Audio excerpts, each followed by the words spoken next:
Magnifique.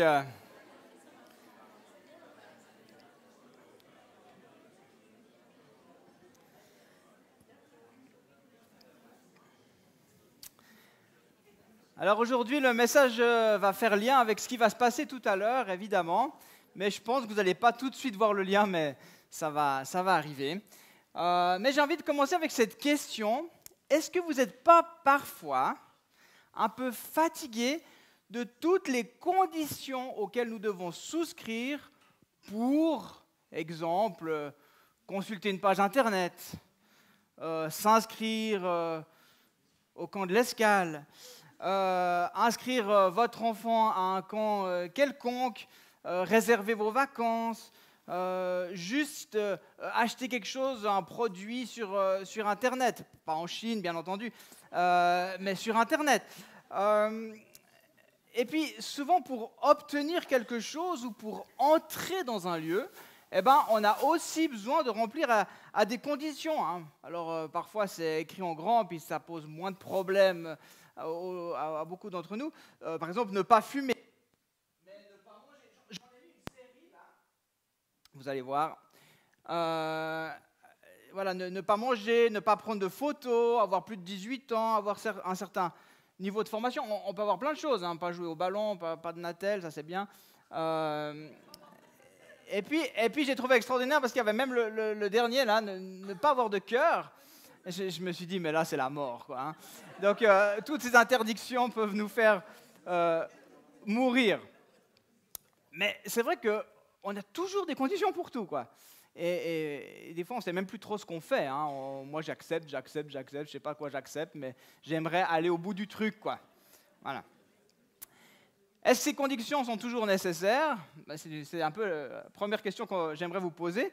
Mais imaginons que vous avez gagné un magnifique voyage pour 1 mois sur une île du Pacifique. Là, vous rêvez, là, vous entendez le bruit de l'eau. Voilà. Mais du coup, c'est pas grave, ça va revenir. Du coup, vous vous dites, pour gagner un petit peu d'argent, ce serait bien, même si j'ai gagné le voyage, que je puisse louer ou sous-louer mon appartement. Hein. Comme ça, pendant ce temps, je ne paye pas de loyer. C'est intelligent comme calcul, n'est-ce pas? Bon. Alors, est-ce que vous prendriez le premier venu ou bien vous mettriez quand même quelques conditions pour sélectionner un peu la personne? Hein, vous mettez quelques conditions quand même.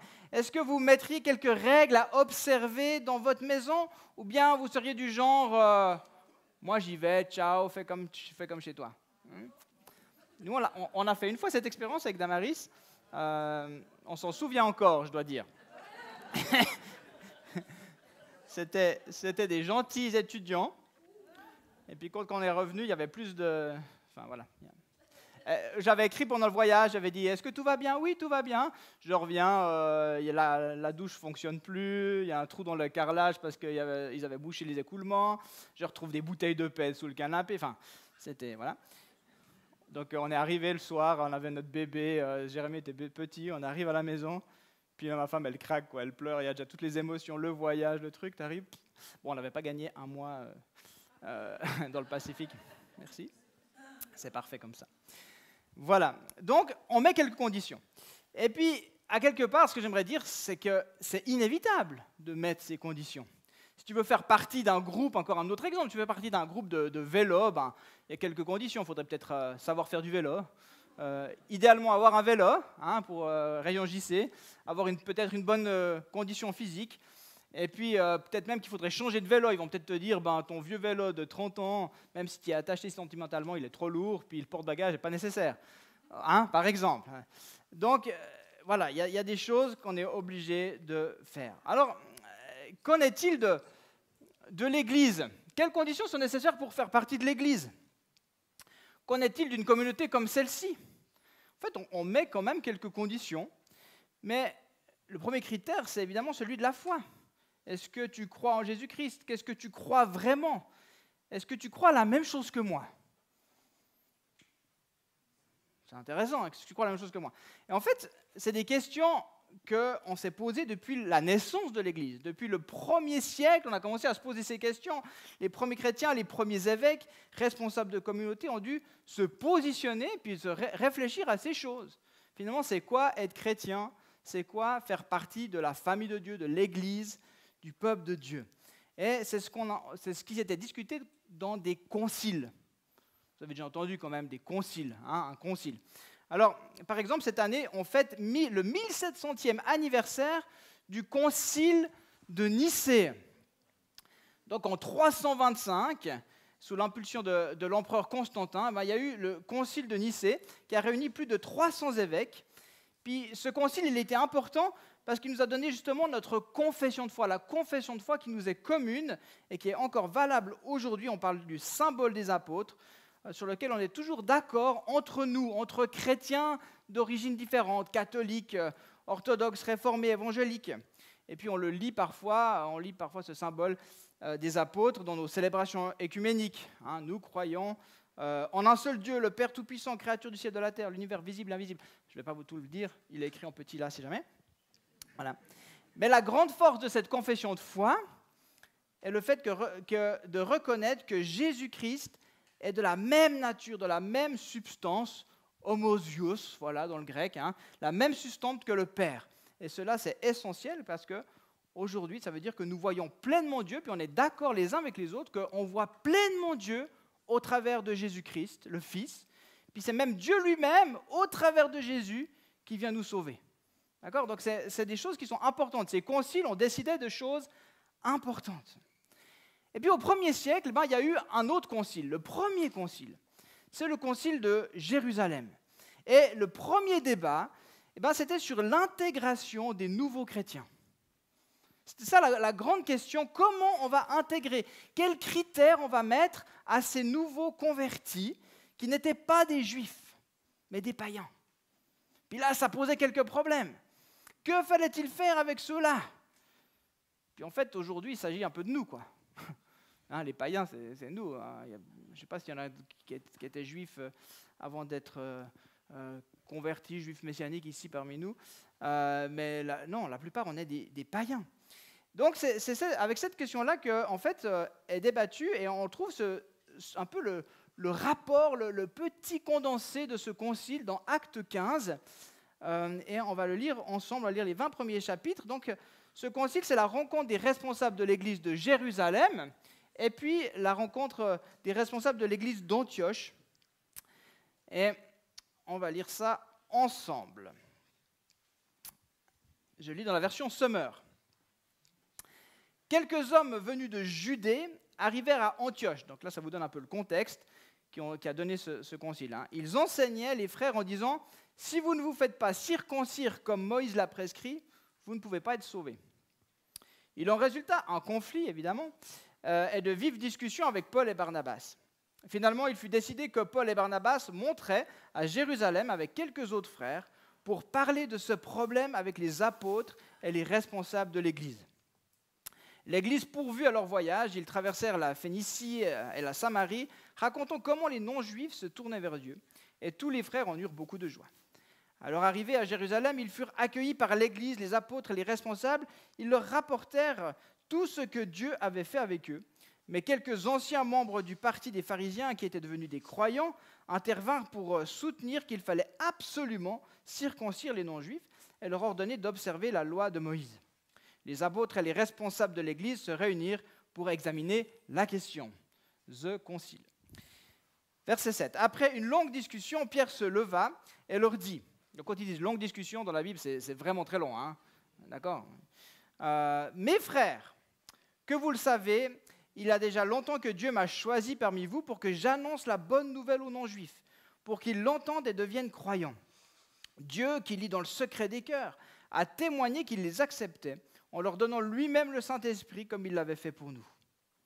Entre eux et nous, il n'a fait aucune différence, puisque c'est par la foi qu'il a purifié leur cœur.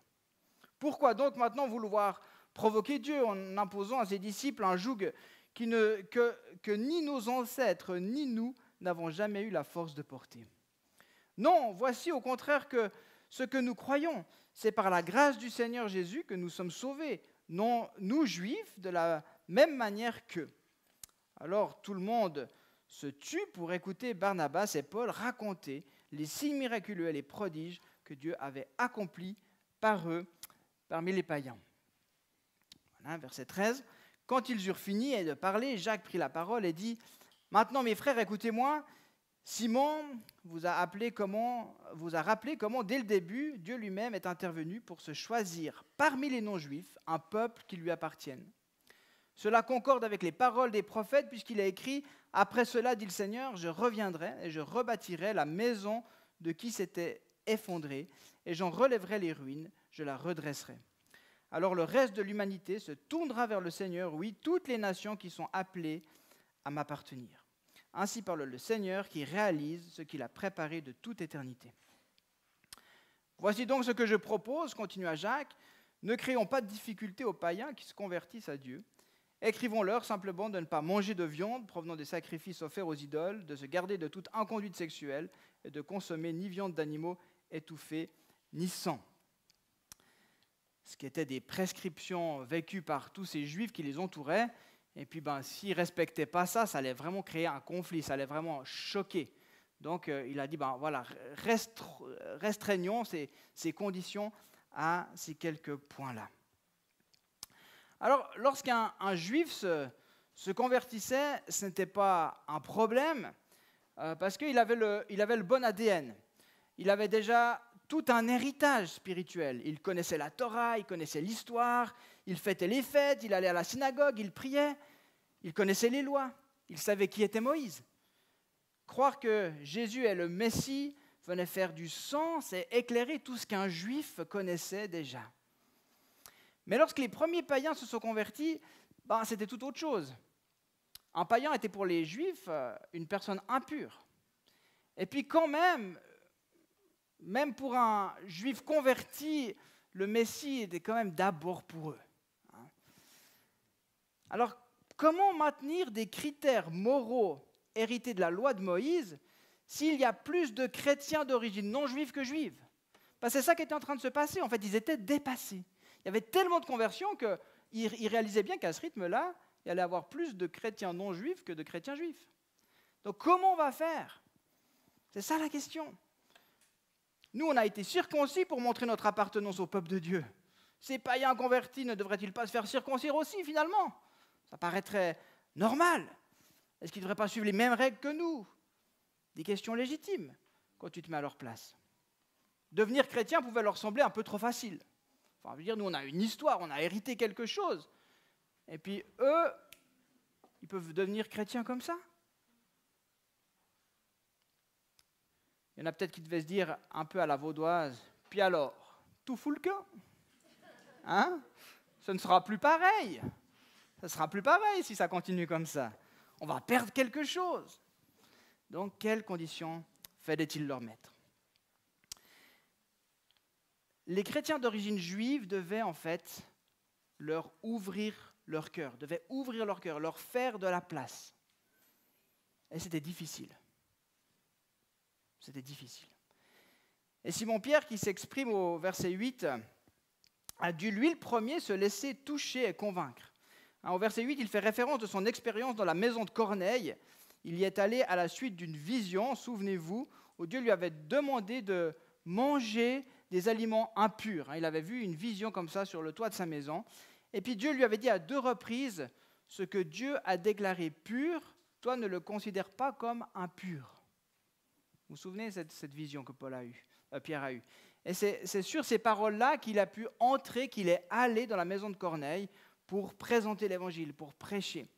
Et puis même si dans son discours en Acte 10, on voit qu'il reconnaît, il dit « Dieu ne fait pas de favoritisme », il commence comme ça, mais dans son discours, il y a quand même quelques signes qui montrent qu'il y a une lutte intérieure, un tout petit peu pour Pierre. Et puis, si vous relisez bien, vous verrez, il dit « Dieu a envoyé sa parole aux Israélites ». Il dit aussi « Nous sommes témoins de ce que Jésus a fait dans le pays des Juifs et à Jérusalem ». Et après la résurrection, il dit « Il n'est pas apparu à tous, mais à ceux qu'il avait choisis d'avance. » Donc qui? Nous. Donc il met quand même, voilà, Dieu ne fait pas de favoritisme, mais quand même. Et puis là, alors qu'il parlait, nous dit le texte, le Saint-Esprit descendit, verset 44, le Saint-Esprit descendit sur tous ceux qui écoutaient la parole. Donc Pierre il est en train de faire son joli discours, puis d'un coup, boum, quelque chose se passe, c'est comme si le Saint-Esprit met tout le monde d'accord. Tous les croyants circoncis qui étaient venus avec Pierre furent stupéfaits de ce que le don du Saint-Esprit était déversé même sur les non-juifs. En effet, ils les entendaient parler en langue et célébrer la grandeur de Dieu. Alors Pierre dit, peut-on refuser l'eau du baptême à ceux qui ont reçu le Saint-Esprit, tout comme nous? Et il ordonna de les baptiser au nom du Seigneur. Donc voici ce qui se passait un peu partout. Voici comment le Seigneur a dû ouvrir leur cœur. Ça a dû être un peu radical. Mais là, devant le constat que le Saint-Esprit est déversé sur eux, sur les non-juifs, tu ne peux pas t'opposer. Tu ne peux pas commencer à dire, on va commencer à mettre plein de conditions. Non, si le Saint-Esprit est descendu, c'est qu'il est OK. Voilà. Et c'est pour cela que Pierre, Paul, Barnabas racontent devant tous, de ce concile, tous les signes miraculeux et les prodiges que Dieu avait accomplis par eux, parmi les païens. Il fallait convaincre, il fallait expliquer, mais voilà ce qui se passe. Voilà ce qui est en train de prendre place. Donc Dieu leur a ouvert le cœur. Il leur a demandé de faire de la place pour ces hommes et ces femmes qui se tournaient vers Jésus. Et ce matin, j'aimerais simplement nous encourager à faire de même. Ouvrons nos cœurs.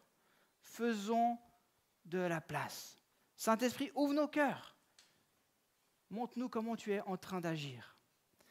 Beaucoup d'entre nous ici ont passé des dizaines d'années dans des communautés chrétiennes, des églises locales, comme celle-ci. On a des habitudes, on a des règles non dites, on a des codes, on a des manières de faire. Et nous devons apprendre à ouvrir notre cœur, parce que Dieu est à l'œuvre. Dieu, il n'est jamais à l'arrêt. Il est en mouvement, au contraire, et ne souhaite pas que la forme, la structure, le bâtiment, l'habillement ou ne sais-je deviennent un obstacle figé pour ceux qui se convertissent en 2025. Et les personnes qui se convertissent à l'heure actuelle, elles n'ont rien connu de nos manières de faire du passé. Elles n'ont pas grandi dans des familles chrétiennes bien équilibrées, quoique. Elles n'ont reçu aucune éducation chrétienne. Elles n'ont peut-être plus chanté depuis qu'elles ont terminé l'école. Nous, on a fait 40 minutes de louange. C'était très bien. Elles n'ont aucune culture biblique. Et puis, c'est des personnes peut-être qui ont essayé 1000 choses avant de venir à Jésus. Nous devons leur faire de la place. Nous devons ouvrir notre cœur. Et la parole un peu boum, j'ai dit comme ça, la parole boum de Jacques, la parole qui va résumer ce concile, c'est celle-ci. Ne créons pas de difficultés aux païens qui se convertissent à Dieu. Et j'ai envie de dire pour nous aujourd'hui, non seulement ne créons pas de difficultés supplémentaires, mais facilitons l'accès. Facilitons l'accès à l'Évangile, facilitons l'accès à Jésus-Christ. Donc ça commence par nos propres cœurs. Est-ce que je me réjouis lorsqu'il y a des nouvelles personnes qui entrent dans ce lieu? Est-ce que je m'en préoccupe? Merci pour le oui. Est-ce que je m'en préoccupe? C'est bien de se réjouir. Est-ce que je m'en préoccupe? Est-ce que je fais de la place? Est-ce que vous êtes déjà trouvé au milieu d'un groupe comme ça, puis en fait, vous êtes la personne qui connaît personne? Vous êtes la personne là qui regarde comme ça. C'est vraiment désagréable. Moi, je suis quelqu'un d'extraverti, généralement, j'ai de la facilité de contact, mais dans ce genre de cas-là, je me sens mal. Je me sens petit, insignifiant, je sais pas, tu regardes un peu, tu viens pas, quelqu'un te regarde pas, tu fais quoi? Tu pars. Et même en tant que pasteur, ça m'est déjà arrivé, quand j'ai été prêché dans une église, de ressentir ça. Alors il y a des églises qui vont dire « Ah, c'est l'homme de Dieu », tout, ils t'encensent, et puis tu leur dis « Non, calmez-vous ». Et puis à d'autres endroits, tu prêches, puis après, tu finis le culte. Personne ne te dit bonjour, il n'y a pas de contact. Voilà, j'y vais, au revoir. Mais c'est difficile comme sentiment.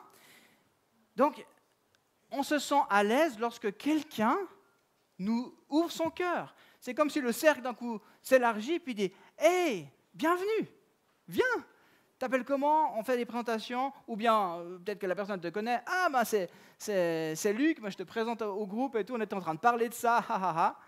Et puis c'est bon. C'est pas, voilà, mais on a besoin de s'élargir, on a besoin d'ouvrir. Est-ce que je fais de la place à ces nouvelles personnes? Est-ce que je leur laisse de la place dans mon cœur? Quelle place y a-t-il dans mon cœur pour ces nouvelles personnes? On se dit parfois qu'il n'y a plus de place pour de nouvelles amitiés. Il n'y a plus de place pour de nouvelles relations. Et c'est vrai qu'on est tellement dans un monde, dans une société où il faut faire, et puis on a tellement de choses que des fois on se dit non, il n'y a plus de place. Mais est-ce bien le cœur de Dieu? Imaginez le cœur de Dieu qui dit il n'y a plus de place. Mais nous sommes son cœur, nous sommes son corps. Faisons de la place, facilitons l'accès, aimons, intégrons, discipulons les nouveaux croyants qui ont rejoint notre communauté. Nous l'avons entendu la semaine dernière, les groupes de maison sont aussi un moyen parfait pour cela. Et le message d'aujourd'hui va dans ce même sens. Donc deuxièmement, on a besoin de répondre aux besoins pour faciliter l'accès à Jésus. En étant une église pour aujourd'hui, vous avez peut-être vu l'escale, c'est écrit l'escale, une église pour aujourd'hui. Mais qu'est-ce que ça veut dire une église pour aujourd'hui? C'est une église qui est, évidemment, ce n'est pas une église qui est pour hier. D'accord? Ça semble logique. Une communauté qui est pertinente dans son contexte, qui est en phase avec la situation des gens. Et ces situations, elles évoluent. Dans le 5e discours de Jésus, dans Matthieu chapitre 25, il parle de la fin des temps, du jugement dernier, et puis il parle comme un berger sépare les brebis des boucs, il prendra les uns dans son royaume, puis on verra les autres en enfer. C'est un jugement, c'est la réalité. Et l'explication de ce choix qui est donné par Jésus est la suivante. Il dit, en effet, j'ai eu faim et vous m'avez donné à manger, j'ai eu soif et vous m'avez donné à boire, j'étais étranger et vous m'avez accueilli, j'étais nu et vous m'avez habillé, j'étais malade et vous m'avez rendu visite, j'étais en prison et vous êtes venus vers moi.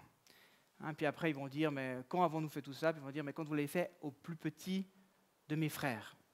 Alors déjà, il y a la discussion aussi, au plus petit de mes frères, donc ce n'est pas forcément à tout le monde entier, ça commence déjà aux frères, aux disciples qui ont été peut-être rejetés, aux disciples qui ont été malmenés, aux disciples qui sont aujourd'hui persécutés, etc.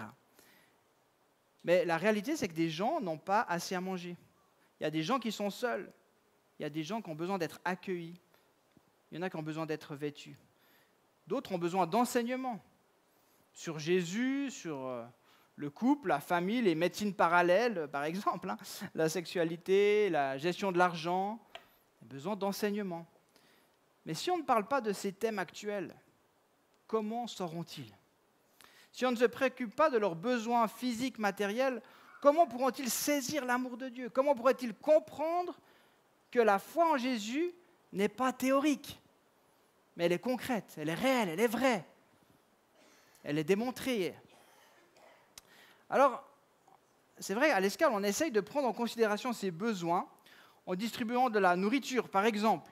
Alors, je ne vais pas tout dire ce qu'on fait, mais voilà, c'était ce que j'ai donné à nos partenaires au début d'année. L'année passée, 80 familles ukrainiennes aidées en partenariat avec AdraShop, 150 paniers de nourriture distribués lors des éco-échanges, 7200 yogourts distribués, vous y avez contribué. Merci, il y en a encore dans le frigo. Bon. Mais oui, on offre de la nourriture, on offre des habits de seconde main. Et puis on met des parcours en place. Il y a le parcours alpha, évidemment, mais il y a les parcours parents, il y a des soirées couples. Et puis il y a des différents groupes. Il y a les groupes de maison, mais il y a les groupes solo, il y a les groupes femmes, hommes, 20-35, pour pouvoir rejoindre le plus grand nombre et aborder les besoins de chacun. Alors moi, je ne peux pas parler pour les femmes, mais en tant qu'homme, il y a des sujets qu'on aborde qu'entre frères. Et puis dans ces moments de rencontre entre hommes, il y a des choses qui se vivent. Et puis je peux vous dire que quand on se retrouve puis qu'on adore Dieu ensemble, il y a une force, il y a une puissance, il y a quelque chose qui nous touche. Mais on s'encourage, on peut se soutenir, on peut s'aiguiser entre nous. Donc Jésus répond aux besoins des gens, je l'ai mis comme ça, et il le fait au travers de l'Église. Répondre à leurs besoins les rapproche de Jésus. Et il y a le pasteur Mike Manus de l'église de Mosaïque à Los Angeles qui a dit ceci: l'église est devenue une forteresse pour se protéger du monde au lieu d'être l'espoir du monde. Et des fois, c'est vrai, on est un peu comme ça. On se fortifie, on veut rester comme ça. On a peur, alors que non, on a quelque chose. On a la vie à offrir, la vie de Jésus. Troisièmement, ce sera mon dernier point, ne vous inquiétez pas. C'est le plus important déjà. C'est en servant la communauté que nous permettons à ces nouvelles personnes dans la foi de grandir et de s'approcher de Jésus. Donc à la fin de notre rencontre, vous aurez donc la possibilité de vous promener ici, puis de découvrir tout ce qui se passe dans les différents secteurs de l'Escale. Mais j'aimerais vraiment, puis j'ai mis une petite image pour ça, j'aimerais vraiment planter quelque chose dans votre cœur aujourd'hui. Vraiment. Alors que vous servez, vous êtes en train de faciliter l'accès à l'Évangile. Et malheureusement, parfois, quand on sert, on oublie ça.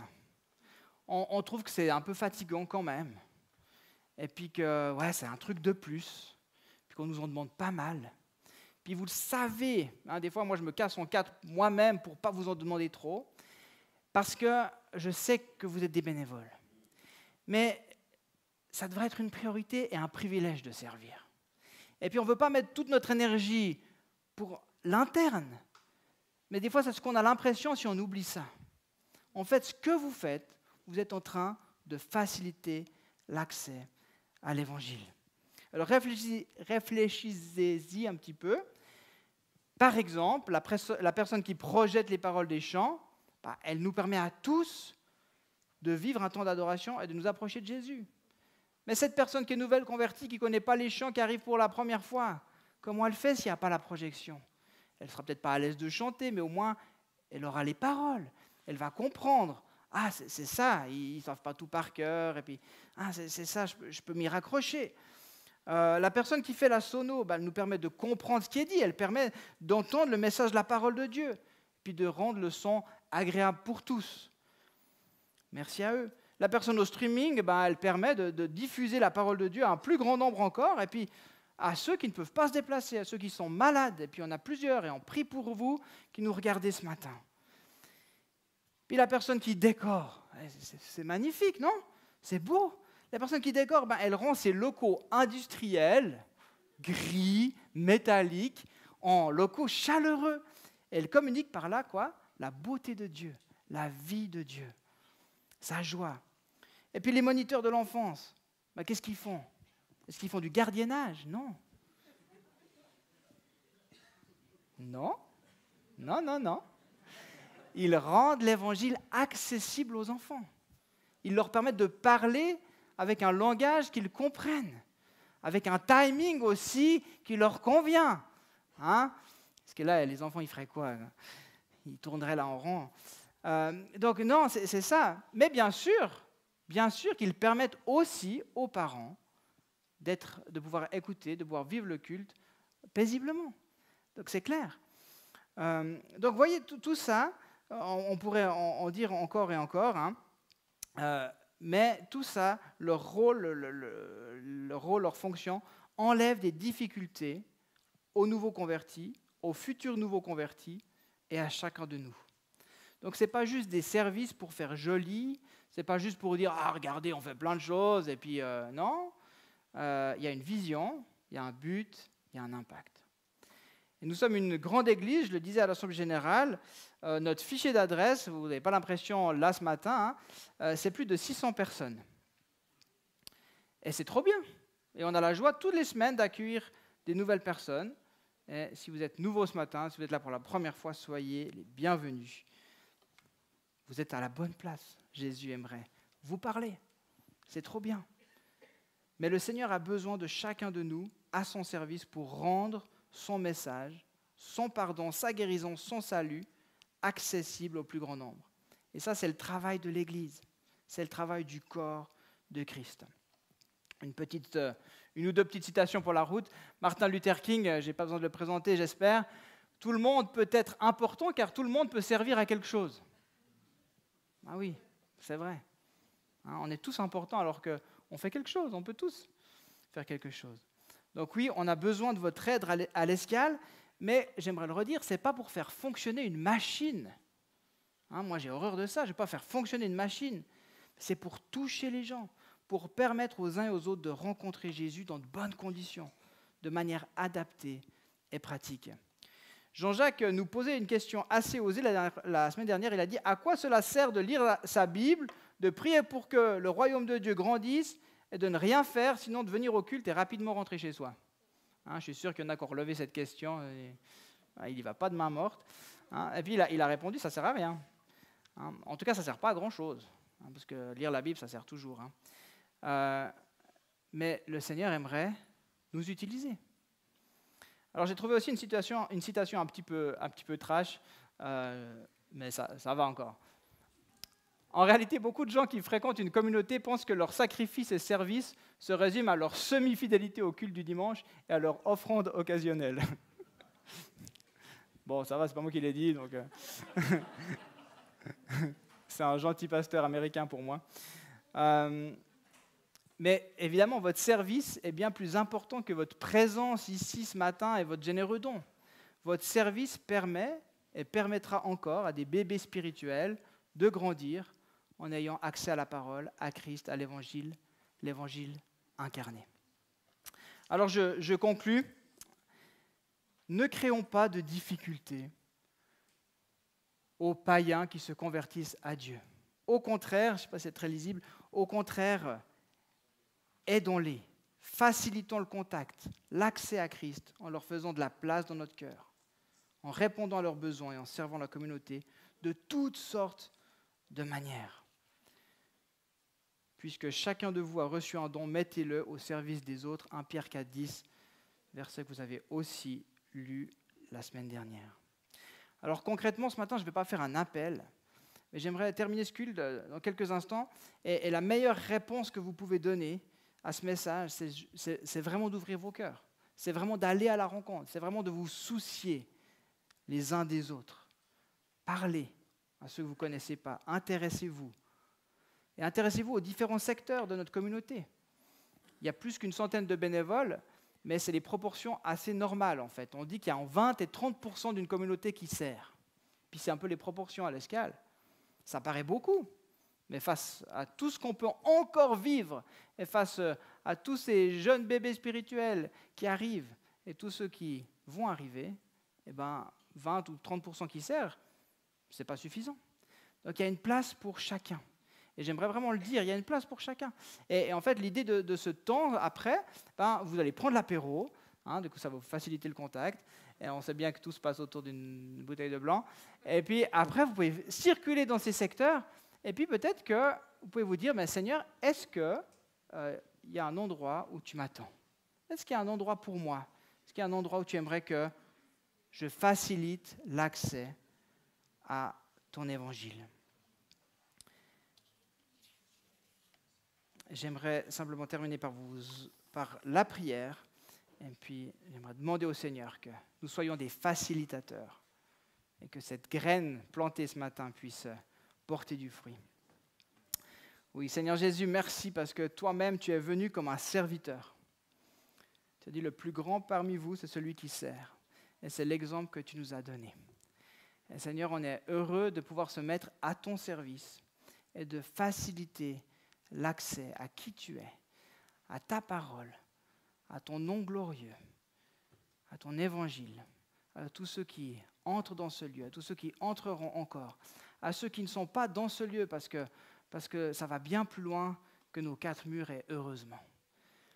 Alors Seigneur, merci de nous parler, merci de nous renouveler dans notre vision du service, afin que ce ne soit pas quelque chose de lourd, un fardeau qui pèse dans nos semaines, mais que ce soit vraiment une joie. Seigneur, qu'on puisse découvrir encore plus la joie de te servir. Et Seigneur, que nous soyons encouragés les uns les autres de voir des gens, des hommes, des femmes, des enfants qui se lèvent, qui se tournent vers toi, qui se baptisent, qui te choisissent. Quel cadeau, quelle grâce. Alors Seigneur, je prie que nous puissions être, une seule Église, un seul corps, en mouvement pour toi, Jésus. Ouais, merci Seigneur de toucher celui ou celle qui pense qu'il n'y a toujours pas de place pour elle ou pour lui, qui se sent peut-être rejeté, inutile. Merci d'enlever ces mensonges qui ne viennent pas de toi. Dans le nom de Jésus. Amen. Amen. Merci pour votre écoute. Bon dimanche à chacun.